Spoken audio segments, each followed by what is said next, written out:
Good morning, everybody. My name is Darlene, and I have Parkinson's. The topic today is very difficult for me. I'm sitting here thinking I don't know what I want to say. The subject is how do I learn to be content? Because I'm really I thought I was a content person. I really did until I started thinking about this. And then I realized I'm an accepting person, but I'm not content. I can accept that this is what my situation is because I can't change it.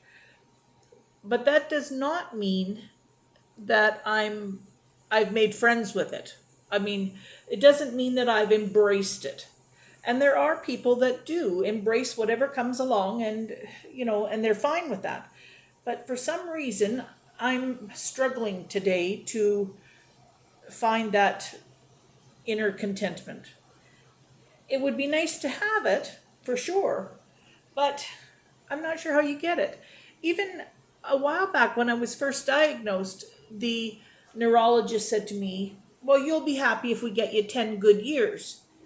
And even at that day, I said as I left the office to my husband, I don't think I would say I'd be happy. I might have to accept that that's what I've got, but I'm not going to be happy about it. I thought that was kind of a ludicrous statement, actually. But, that's how most people feel. Like, I mean, it's learn to embrace it.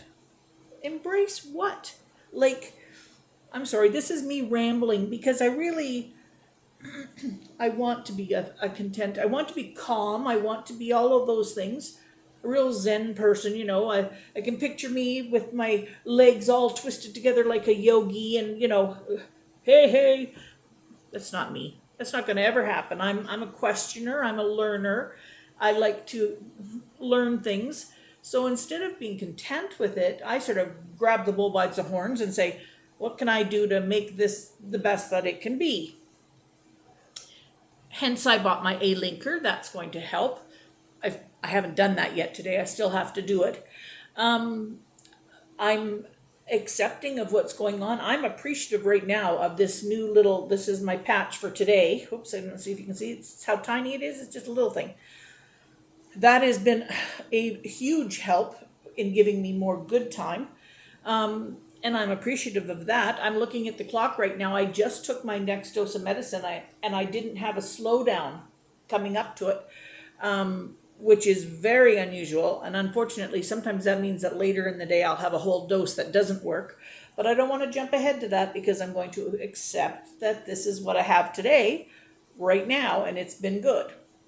So it's also my son and daughter-in-law's anniversary today.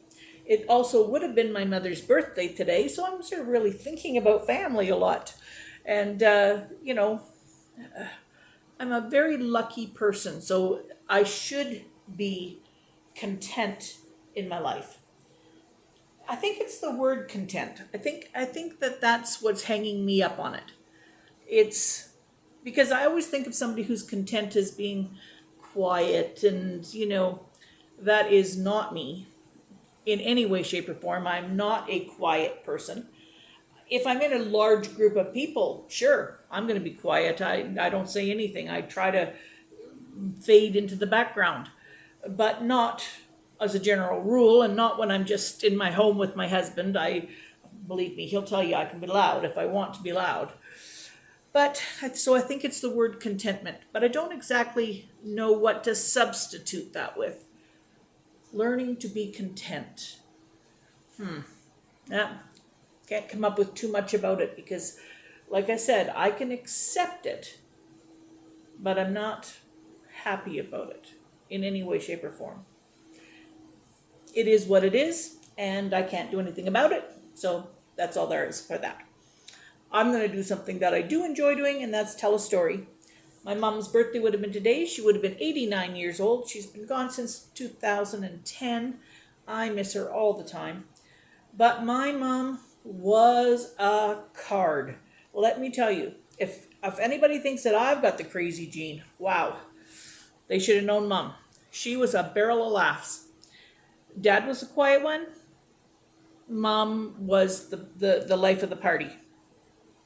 So But Mom also had very strict rules around the house. She wanted things done her way.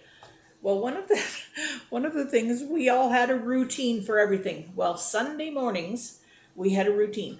Mom got up, she got her own face washed, she got herself dressed into her slip, and then she came out and she had three children, myself and my two brothers, and she got us all ready to go to church. And just up to, the undergarments, we all went out to the kitchen and sat in our undergarments to eat our breakfast or whatever, so that we weren't getting our clothes dirty. Then we would get dressed up to our regular outer clothes, and away we'd go to church. Well, Mom always wore a white slip. And for whatever reason, for the Christmas before, my grandmother, my dad's mom, had bought her a red slip. It was really nice. It was red, and it kind of had like black lace around the bottom and everything. It was really, really nice. Grandma worked in a ladies' wear shop called Sally Shops. So she, they had nice clothing and nice lingerie and whatnot. So this was a really nice slip, way more fancy than Mum was used to. Well, that particular Sunday morning, Mum got up and she got dressed up to her. She came out, she got us all fed, and then she got us all dressed, grabbed her coat, and off we went to church. She wasn't used to a red slip, and I guess she thought she had a red dress on, but here she was in her slip, put her coat on, and never realized it till she got to church, into the choir room. She was in the choir, and took off her coat and realized she was in her slip. So she quickly grabbed her choir gown and went to the bathroom, put her choir gown on, and went to the choir and sang her songs with the choir, and then quickly put her coat on afterwards. But we laughed some long about the day that Mum wore a slip to church and no dress. I tell you, that is something my mother would have done. Anyway, it was a great story to remember today of all days. See you tomorrow.